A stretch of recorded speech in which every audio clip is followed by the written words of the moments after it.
Hello everyone, welcome to commerce Bharti.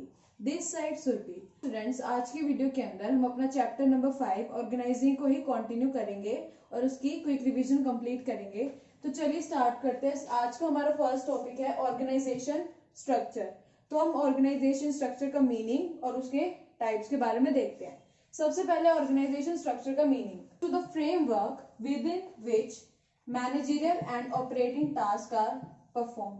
इसका मतलब क्या है कि ऑर्गेनाइजेशन स्ट्रक्चर के अंदर हम क्या करते हैं, एक फ्रेमवर्क फॉर्म करते हैं जिसके अंदर जितने भी मैनेजरियल टास्क है वो सभी परफॉर्म होते हैं। जैसे कि अब यहाँ पे टॉप लेवल मैनेजमेंट स्ट्रक्चर में सबसे ऊपर होगी, तो अभी टॉप लेवल मैनेजमेंट के बाद नेक्स्ट आता है मिडिल लेवल, देन आता है लो लेवल। तो उस तरह से क्या किया जाएगा, एक फ्रेमवर्क प्रिपेयर किया जाता है जिसके अंदर जो है सभी मैनेजरियल वर्क ऑपरेट करेंगे, जिसके अंदर ये भी डिफाइन होगा कि किसकी क्या अथॉरिटी होगी, किसकी क्या रिस्पॉन्सिबिलिटी होगी, कौन सा किस लेवल के ऊपर वर्क करेगा। तो ऑर्गेनाइजेशन स्ट्रक्चर के अंदर हम एक पूरी ऑर्गेनाइजेशन का एक फ्रेमवर्क तैयार कर देते हैं। टाइप्स ऑफ ऑर्गेनाइजेशन स्ट्रक्चर, इसके 2 टाइप्स हैं, functional structure and divisional structure. तो सबसे पहले हम बात करते हैं फंक्शनल स्ट्रक्चर के बारे में। इसमें क्या बोला है, grouping of jobs of similar nature under one department. मतलब उन जॉब्स को एक ही ग्रुप में डाल देना जिनका नेचर क्या है, सेम है। जैसे कि हम एग्जांपल लेते हैं कि किसी ऑर्गेनाइजेशन के अंदर जो है मैन्युफैक्चरिंग होती है किसी टाइप ऑफ गुड्स की, तो उसमें मान लीजिए कि परचेजिंग है रॉ मटेरियल की,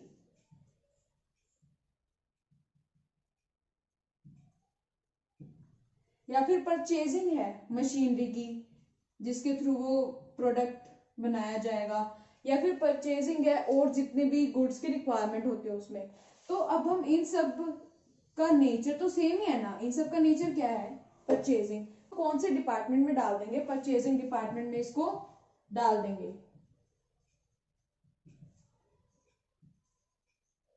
कि हमारी कंपनी के अंदर मैनेजिंग डायरेक्टर होता है जिसको हम सीईओ भी बोलते हैं, तो उसके अंदर क्या आता है, सभी डिपार्टमेंट्स आते हैं, वो चाहे प्रोडक्शन डिपार्टमेंट हो, चाहे सेल्स डिपार्टमेंट हो, चाहे फाइनेंसिंग डिपार्टमेंट हो, चाहे मार्केटिंग डिपार्टमेंट हो।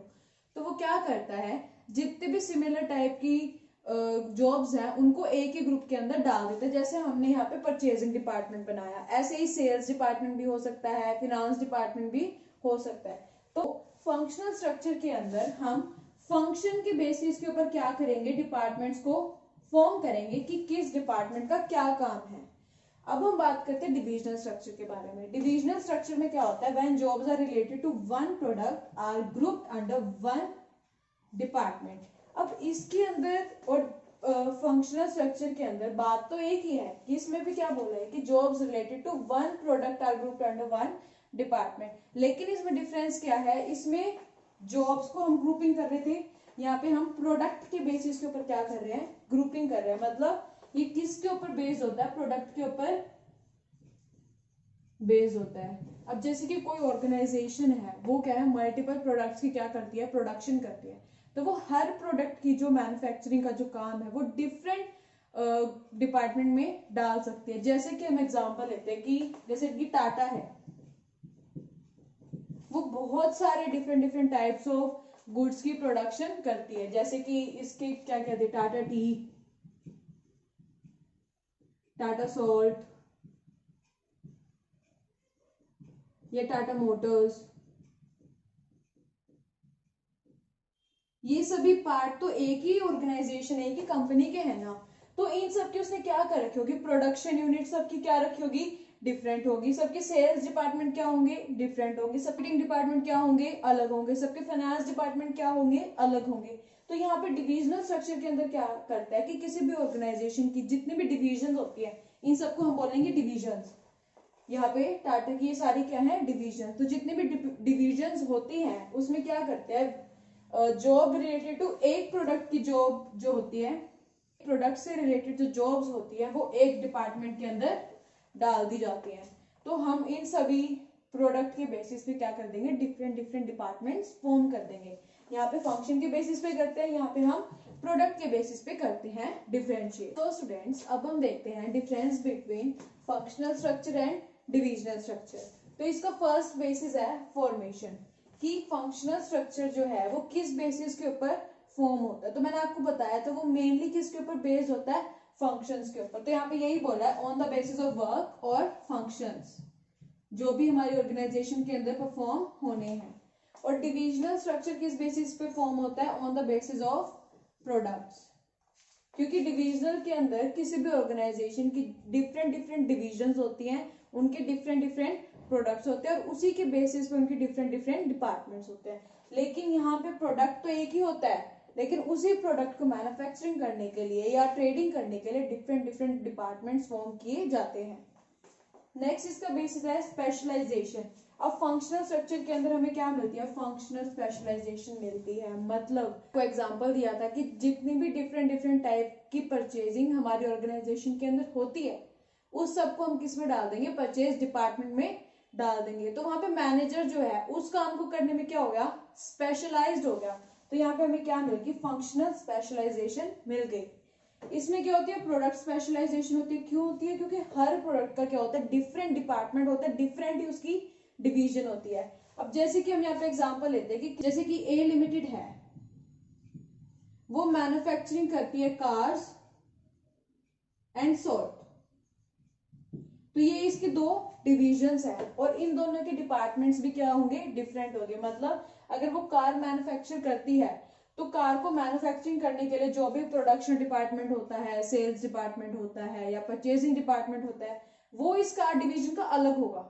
ऐसे ही सोल्ट का जो भी प्रोडक्शन डिपार्टमेंट है, परचेजिंग डिपार्टमेंट है, फिनांस डिपार्टमेंट है, वो सोल्ट का क्या होगा, अलग होगा। तो दोनों के क्या होंगे, अलग अलग अपने अपने डिपार्टमेंट्स होंगे। तो उस केस में हमें यहाँ पे क्या मिलेगी, प्रोडक्ट स्पेशलाइजेशन गेन होगी। नेक्स्ट हमारा बेसिस है रिस्पॉन्सिबिलिटी। फंक्शनल स्ट्रक्चर में क्या बोल रहा है, difficult to fix responsibility on a particular department. मतलब क्या है कि जो भी प्रोडक्ट की ये मैन्युफैक्चरिंग कर रहे हैं, अगर बाय चांस उसके अंदर कोई भी एडवर्स इफेक्ट्स होते हैं या कोई भी बिजनेस एनवायरनमेंट की वजह से कोई भी अफेक्ट होता है, तो उसकी रिस्पॉन्सिबिलिटी हम किसी पर्टिकुलर डिपार्टमेंट के ऊपर नहीं डाल सकते। जैसे लेते हैं, कोई भी ऑर्गेनाइजेशन है एक्स लिमिटेड और वो प्रोडक्शन करता है कार्स का, तो यहाँ पे बाय चांस हमारे कार्स की डिमांड कम हो जाती है या प्रोडक्शन में कुछ चेंजेस आ जाते हैं या बिजनेस एनवायरनमेंट की वजह से हमें प्रोडक्शन करने में कुछ प्रॉब्लम हो रही है या सेल्स में कुछ दिक्कत आ रही है, तो उस केस के अंदर हम किसी एक पर्टिकुलर डिपार्टमेंट जैसे कि परचेज डिपार्टमेंट है, प्रोडक्शन डिपार्टमेंट है, तो किसी को रिस्पॉन्सिबल नहीं कर सकते। लेकिन इसमें क्या होता है, इजी होता है फिक्स रिस्पॉन्सिबिलिटी। क्यों, क्योंकि हर प्रोडक्ट की उसकी डिफरेंट डिफरेंट क्या है, डिविजन्स है। उस केस के अंदर हम इनको रिस्पॉन्सिबल कर सकते हैं। जैसे इनका जो डिविजनल मैनेजर होगा या इनका जो डिविजनल मैनेजर होगा, तो हम उनको रिस्पॉन्सिबल कर सकते हैं किसी भी एडवर्स इफेक्ट्स के लिए। तो नेक्स्ट हमारा बेसिस है कॉस्ट। अब ये जो फंक्शनल स्ट्रक्चर है ये क्या होता है, इकोनॉमिकल होता है, मतलब ज्यादा कॉस्टली नहीं होता। ऑन द अदर हैंड जो डिविजनल होता है वो कॉस्टली होता है। क्यों, क्योंकि यहाँ पे एक ही प्रोडक्ट होता है और उसके डिपार्टमेंट्स होते हैं, लेकिन यहाँ पे प्रोडक्ट भी डिफरेंट है, डिपार्टमेंट्स भी सबके अलग अलग हैं, तो ये क्या हो जाता है, हमारे पास कॉस्टली हो जाता है। नेक्स्ट इसका बेसिस है मैनेजरियल डेवलपमेंट। अब इसमें क्या बोला है कि किस स्ट्रक्चर के अंदर मैनेजर्स को ज्यादा अपॉर्चुनिटी मिलती है डेवलप होने की। तो इसमें क्या बोला, लिमिटेड डेवलपमेंट होते हैं मैनेजर्स की। ऐसा क्यों, क्योंकि हम क्या करते हैं, नेचर की जॉब्स है उनको एक ही डिपार्टमेंट में डाल देते हैं। तो इसमें क्या होता है कि मैनेजर्स वो ही काम करते हैं जिसमें वो स्पेशलाइज्ड होते हैं, क्योंकि हम यहाँ पे क्या लेते हैं, फंक्शनल स्पेशलाइजेशन लेते हैं। तो वो वही काम करते हैं जिसमें वो क्या होते हैं, स्पेशलाइज्ड होते हैं। तो उन्हें ज्यादा अपॉर्चुनिटी नहीं मिलती कि वो मल्टीपल चीजों को हैंडल कर पाए। तो यहाँ पे उनकी डेवलपमेंट क्या होती है, लिमिटेड होती है। इसमें क्या होता है, more development due to multiple functions. अब यहाँ पे डिवीजन मैनेजर हैं, उनके आगे अपने अपने डिपार्टमेंट्स है हर प्रोडक्ट के। तो यहाँ पे क्या होता है, मैनेजर्स को क्या करना पड़ता है, मल्टीपल फंक्शंस परफॉर्म करने पड़ते हैं। वो कोई एक फंक्शन परफॉर्म नहीं करते, क्योंकि वहां पे क्या है, मल्टीपल प्रोडक्ट्स हैं। तो यहाँ पे क्या होती है, मैनेजर डेवलपमेंट ज्यादा होती है as compare to functional structure. Last हमारा बेसिस है सुटेबिलिटी, कि ये दोनों स्ट्रक्चर जो है कहाँ पे सुटेबल होते हैं। तो इसमें क्या है, where there is only one main product that is sold, जहां पे ऑर्गेनाइजेशन का एक सिंगल प्रोडक्ट होता है और यहाँ पे number of product is more than one. और डिविजनल में क्या होता है, जो नंबर ऑफ प्रोडक्ट्स होते हैं वो मोर देन वन होते हैं। तो ये तो हमारा difference between functional and divisional structure. हमारा नेक्स्ट टॉपिक है डेलीगेशन ऑफ अथॉरिटी। तो डेलीगेशन ऑफ अथॉरिटी होती क्या है? Delegation is the transfer of authority from superior to subordinate. अब डेलीगेशन के अंदर हम क्या करते हैं, जो भी अथॉरिटी होती है वो किसके थ्रू ट्रांसफर होती है? सुपीरियर के थ्रू। और किसको दी जाती है? सबऑर्डिनेट को दी जाती है। एंट्रस्टमेंट ऑफ रिस्पॉन्सिबिलिटी। एंट्रस्टमेंट का मतलब होता है देना। सुपीरियर क्या करता है? सबऑर्डिनेट को रिस्पॉन्सिबिलिटी देता है। And creation of accountability for performance. और यहाँ पे क्या क्रिएट करता है? वो अकाउंटेबिलिटी क्रिएट करता है। हम इसे एक एग्जांपल के साथ देखते हैं। जैसे कि एक सुपीरियर है मिस्टर ए और उसके सबऑर्डिनेट है मिस्टर बी। तो यहाँ पे ए क्या करेगा? बी, ए के पास अथॉरिटी है कि वो बी को कोई भी काम दे सकता है, मतलब उसको ऑर्डर दे सकता है किसी भी काम को करने का। और बी की ये रिस्पॉन्सिबिलिटी है यहाँ पे, एक ए ने जो बी को काम दिया है, बी उसको अच्छे से परफॉर्म करे। यहाँ पे क्या बोला? एंट्रस्टमेंट ऑफ रिस्पॉन्सिबिलिटी। तो यहाँ पे मिस्टर ए जो है बी को काम के साथ साथ उसको क्या देगा? रिस्पॉन्सिबिलिटी भी देगा उस काम को करने की। और अकाउंटेबिलिटी का मतलब होता है आंसरेबल। तो यहाँ पे अगर बी ने उस काम को अच्छे से कंप्लीट नहीं किया तो यहाँ पे बी आंसरेबल है ए को कि उसने वो काम क्यों नहीं किया। तो यहाँ पे बोला है एलिमेंट्स ऑफ डेलीगेशन। तो यहाँ पे 3 एलिमेंट्स ऑफ डेलीगेशन है जो कि इसकी डेफिनेशन से ही निकले हैं। कौन कौन से? Authority, responsibility and accountability. ये 3 क्या है? एलिमेंट्स हैं डेलीगेशन के। तो फर्स्ट है authority. Authority refers to the right of an individual to command his subordinates and to take action within the scope of his position। तो क्या बोला है? एक इसमें अथॉरिटी में एक इंडिविजुअल के पास राइट होता है कि वो अपने सबऑर्डिनेट्स को क्या कर सकता है? कमांड कर सकता है किसी भी काम को करने के लिए, और उसके अगेंस्ट एक्शन भी ले सकता है with in the scope of his position. जैसे कि कोई परचेज डिपार्टमेंट है, उसका जो परचेज मैनेजर है और उसके अंडर मान लो 10 सबऑर्डिनेट्स क्या कर रहे हैं? वर्क कर रहे हैं।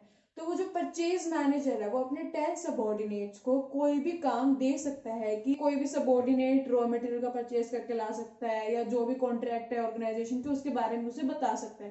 तो यहाँ पे परचेज मैनेजर के पास क्या है? राइट है, अथॉरिटी है कि वो अपने सबऑर्डिनेट्स को काम दे सकता है और उनको सुपरवाइज भी कर सकता है। नेक्स्ट है हमारे पास responsibility. Responsibility is the obligation of an individual to carry out the assigned task. अब यहाँ पे जो परचेज मैनेजर ने जो अपने 10 सबऑर्डिनेट्स को काम दिया था, तो यहाँ पे उन 10 सबऑर्डिनेट्स से क्या आ जाती है? रिस्पॉन्सिबिलिटी आ जाती है, ऑब्लिगेशन आ जाती है कि उनको जो भी काम मिला है उसको वो क्या करे? कंप्लीट करे। मतलब जो भी ड्यूटी उन्हें असाइन की गई है वो सबऑर्डिनेट्स उस ड्यूटी को अच्छे से परफॉर्म करें। लास्ट हमारा एलिमेंट है accountability. Accountability is the obligation of an individual to carry out responsibility। अब accountability किससे रिलेटेड है? रिस्पॉन्सिबिलिटी से, कि हर इंडिविजुअल की क्या है? ऑब्लिगेशन है कि वो अपनी रिस्पॉन्सिबिलिटी को अच्छे से फुलफिल करे। मतलब सबऑर्डिनेट्स को जो भी काम दिया गया है वो उन्हें अच्छे से फुलफिल करें, और अगर उस काम को करने में वो इनकैपेबल है तो वो भी क्या होंगे? उस सुपीरियर को क्या होंगे? आंसरेबल होंगे। That is being answerable for the final outcome. मतलब जो भी फाइनल आउटकम आया उसके लिए वो ही क्या होंगे? रिस्पॉन्सिबल होंगे, अकाउंटेबल भी वही होंगे। तो ये 3 एलिमेंट्स थे डेलीगेशन के जो डिफाइन करते हैं कि डेलीगेशन ऑफ अथॉरिटी होती क्या है। मतलब हम देखते हैं importance of delegation of authority. उसका फर्स्ट पॉइंट है इफेक्टिव मैनेजमेंट। अब डेलीगेशन ऑफ अथॉरिटी में हमने देखा कि हम अथॉरिटी, रिस्पॉन्सिबिलिटी और अकाउंटेबिलिटी डिटरमाइन करते हैं। तो यहाँ पे उसकी वजह से क्या हो जाती है? इफेक्टिव मैनेजमेंट हो जाती है। क्यों? क्योंकि मैनेजर के ऊपर सारा वर्कलोड नहीं आता और वो डिवाइड हो जाता है उसके सबऑर्डिनेट्स के बीच में। तो यहाँ पे क्या जाती है? Effective management. नेक्स्ट है हमारा पॉइंट एम्प्लॉयज डेवलपमेंट। अब यहाँ पे डेलीगेशन ऑफ अथॉरिटी में हम क्या करते हैं? एम्प्लॉयज को रिस्पॉन्सिबिलिटी देते हैं किसी काम को करने की। तो उस वजह से क्या होता है? एम्प्लॉयज जो है एंकरेज हो जाते हैं उस काम को करने के लिए। हेल्प करता है एम्प्लॉयज डेवलपमेंट में। यहाँ डेलीगेशन के अंदर एम्प्लॉयज को और ज्यादा अपॉर्चुनिटी दी जाती है ताकि वो खुद को रिप्रेजेंट कर सके। तो यहाँ पे क्या होता है? Employees development. नेक्स्ट पॉइंट है मोटिवेशन ऑफ एम्प्लॉयज। अब यहाँ पे डेलीगेशन ऑफ अथॉरिटी के अंदर एम्प्लॉयज को रिस्पॉन्सिबिलिटी मिल जाती है, अकाउंटेबिलिटी मिल जाती है किसी काम को करने की। तो वो एंकरेज हो जाते हैं और उनके अंदर क्या डेवलप हो जाता है, मोटिवेशन डेवलप हो जाता है और वो उस काम को और ज्यादा एफिशिएंटली करने की कोशिश करते हैं।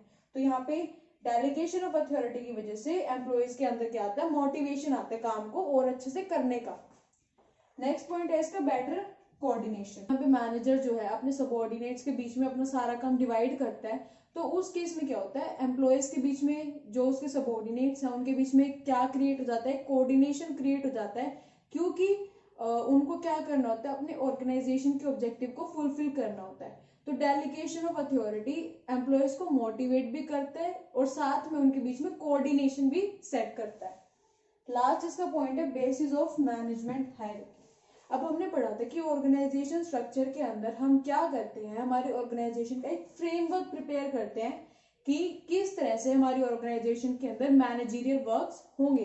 तो इसी तरह से डेलीगेशन ऑफ अथॉरिटी क्या डिटरमाइन करते हैं कि मैनेजमेंट की हायरार्की कैसे होगी, मतलब किस मैनेजर के पास या किस इंडिविजुअल के पास सबसे ज्यादा अथॉरिटी होगी, किसके पास रिस्पॉन्सिबिलिटी होगी, कौन अकाउंटेबल होगा। तो ये सब चीजें जो मैनेजमेंट की होती है वो कौन डिटरमाइन करता है, हमारा डेलीगेशन ऑफ अथॉरिटी। तो ये थी importance of delegation of authority. Delegation of authority की प्रोसेस में क्या आता है, उसका फर्स्ट स्टेप होता है साइनिंग रिस्पॉन्सिबिलिटी, नेक्स्ट होता है ग्रांटिंग अथॉरिटी, थर्ड होता है फिक्स अकाउंटेबिलिटी। इन तीनों वर्ड्स के बारे में डेलीगेशन ऑफ अथॉरिटी की डेफिनेशन में भी पढ़ा और उसके एलिमेंट्स में भी पढ़ा। तो इस प्रोसेस में क्या होता है कि सबसे पहले क्या करता है, सुपीरियर सबऑर्डिनेट को रिस्पॉन्सिबिलिटी देता है किसी भी काम को करने की। उसके बाद वो उसे क्या देता है, उसी काम को करने के लिए अथॉरिटी भी प्रोवाइड कर देता है। क्यों? क्योंकि अगर उसने उस पर्सन को रिस्पॉन्सिबिलिटी दी किसी काम को करने की, लेकिन उसे अथॉरिटी ही नहीं दी कि वो उस काम को कंप्लीट कर पाए, तो उस केस में वो सबऑर्डिनेट उस काम को नहीं कर पाएगा। तो यहाँ पे वो क्या करता है, ग्रांट अथॉरिटी भी करता है और लास्ट में वो करता है फिक्स अकाउंटेबिलिटी की एम्प्लॉय आंसरेबल हो उस मैनेजर को जिसने उसे वो वर्क असाइन किया था। तो ये थी process of delegation of authority. तो स्टूडेंट्स अब हम पढ़ते हैं डिसेंट्रलाइजेशन के बारे में। इसकी डेफिनेशन में क्या बोला है, decentralisation refers to the systematic delegation of authority through all the levels of management. अब डिसेंट्रलाइजेशन के अंदर हम क्या करते हैं, इसमें भी हम क्या करते हैं, डेलीगेशन ऑफ अथॉरिटी करते हैं among the different levels of management. हमारे 3 लेवल्स थे मैनेजमेंट के, top, middle and low level. तो हम इन तीनों लेवल्स के बीच में क्या करते हैं, डेलीगेट करते हैं अथॉरिटी कि किस लेवल के ऊपर किस मैनेजर की, किस डिपार्टमेंट की क्या अथॉरिटी रहेगी ऑर्गेनाइजेशन के अंदर, and in all the departments except that which can be exercised only at certain points. इसका मतलब क्या है कि हम उन सभी पावर का डिसेंट्रलाइजेशन कर देते हैं, लेकिन एक्सेप्ट वो पावर्स जो सिर्फ सेंट्रल पॉइंट पे रहेगी, मतलब जो सिर्फ टॉप लेवल मैनेजमेंट के पास ही जो पावर्स रहेंगी, हम उनको डिसेंट्रलाइज नहीं करते। हम सिर्फ उन्हीं पावर्स को डिसेंट्रलाइज करते हैं ताकि जो डिपार्टमेंट्स है या जो मैनेजर्स है उनका वर्कलोड कम हो सके और सबऑर्डिनेट्स जो भी होते हैं उनको अपॉर्चुनिटी मिल सके अपने आप को रिप्रेजेंट करने की। डेलीगेशन ऑफ अथॉरिटी क्या है, डिसेंट्रलाइजेशन का ही एक पार्ट है। जैसे कि हम एग्जांपल लेते हैं कि एक ऑर्गेनाइजेशन है ए लिमिटेड, उसका जो सीईओ है उसके पास अथॉरिटी है कि वो ऑर्गेनाइजेशन की पॉलिसीज, रूल्स, रेगुलेशन फॉर्मुलेट कर सकता है। तो जो इसकी ये पावर है, जो इसकी अथॉरिटी है, हम उसको डेलीगेट नहीं करेंगे क्योंकि वो किसके पास ही रहनी चाहिए, सेंट्रल पॉइंट का पार्ट है, वो लेवल मैनेजमेंट के पास ही रहनी चाहिए। तो यहाँ पे हम जो सीईओ की जो पावर है पॉलिसी फॉर्मुलेट करने की, उसको हम डेलीगेट नहीं करेंगे, लेकिन जो उसकी पावर है डिसीजन मेकिंग की कि ऑर्गेनाइजेशन के अंदर कौन सी एक्टिविटी किस तरह से परफॉर्म होनी चाहिए, वो किस में डेलीगेट कर सकता है, डिफरेंट डिफरेंट डिपार्टमेंट्स में वो क्या कर सकता है, डेलीगेट कर सकता है। और आगे वो डिपार्टमेंट्स क्या कर सकते हैं, इस अथॉरिटी को अपने सबऑर्डिनेट्स के अंदर क्या कर सकते हैं, डेलीगेट कर सकते हैं, ताकि उनका इनिशिएटिव भी दिया जा सके, उनके सजेशन भी लिए जा सके और ऑर्गेनाइजेशन के अंदर एक कोऑर्डिनेशन क्रिएट हो सके। तो अब हम देखते हैं importance of delegation. First develops initiative among subordinates. अब हमने एग्जांपल में देखा कि जो डिपार्टमेंट हेड्स भी होते हैं वो भी अपने सबऑर्डिनेट्स के अंडर क्या कर देते हैं, अथॉरिटी को डेलीगेट कर देते हैं। इसके थ्रू एम्प्लॉयज के क्या लिए जाते हैं, इनिशिएटिव्स लिए जाते हैं, मतलब सजेशंस लिए जाते हैं। तो डिसेंट्रलाइजेशन के थ्रू हम सबऑर्डिनेट्स का इनिशिएटिव ले सकते हैं, ये उसकी इंपॉर्टेंस है। नेक्स्ट है क्विक डिसीजन मेकिंग। अब यहाँ पे डिसीजन मेकिंग के अंदर पूरी ऑर्गेनाइजेशन क्या हो रही है, इंक्लूड हो रही है, और यहाँ पे इनका डिपार्टमेंट हेड हुआ, सीईओ हुआ, उन सबका क्या वर्कलोड भी कम हो रहा है। तो इस वजह से यहाँ पे क्या हो जाती है, क्विक डिसीजन मेकिंग हो पाती है ऑर्गेनाइजेशन के अंदर। नेक्स्ट इसका पॉइंट है रिलीफ टू टॉप मैनेजमेंट। अब यहाँ पे हमने एग्जांपल लिया कि यहाँ पे सीईओ ने जो डिपार्टमेंट हेड्स में अपनी अथॉरिटी डेलीगेट की है, उसके थ्रू जो भी उसका प्रेशर था, जो भी वर्कलोड था, वो क्या हो गया, रिड्यूस हो गया। तो यहाँ पे टॉप लेवल मैनेजमेंट को क्या मिल गया, रिलीफ मिल गया। नेक्स्ट फोर्थ पॉइंट है इसका फैसिलिटेट्स ग्रोथ। अब फैसिलिटेट्स ग्रोथ का क्या मतलब है कि यहाँ पे एम्प्लॉयज को अथॉरिटी मिलती है, रिस्पॉन्सिबिलिटी मिलती है ऑर्गेनाइजेशन के अंदर किसी काम को करने की। तो उसके थ्रू क्या आ जाता है, उनके अंदर मोटिवेशन आ जाता है, एनकरेजमेंट आता है कि वो और अच्छे से काम कर पाए। तो यहाँ पे वो किस में हेल्प करते हैं, फिर आगे ऑर्गेनाइजेशन की ग्रोथ के अंदर वो हेल्प करते हैं।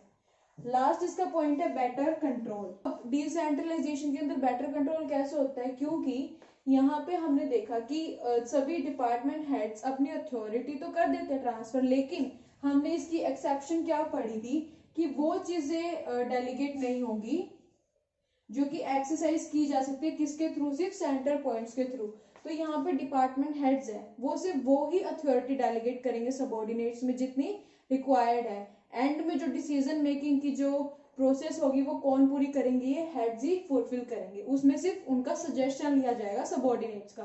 तो इसके थ्रू क्या हो पाता है, एम्प्लॉयज के अंदर बेटर कंट्रोल भी हो पाता है। तो ये थी इसकी लास्ट इंपॉर्टेंस। हमारा चैप्टर नंबर 5 ऑर्गेनाइजिंग, जिसकी हमने कंप्लीट रिवीजन कर लिया है। सो स्टूडेंट्स, आज की वीडियो में बस इतना ही। I hope you like this video. If you like this video, please like, share and subscribe to our YouTube channel. Thank you for watching this video.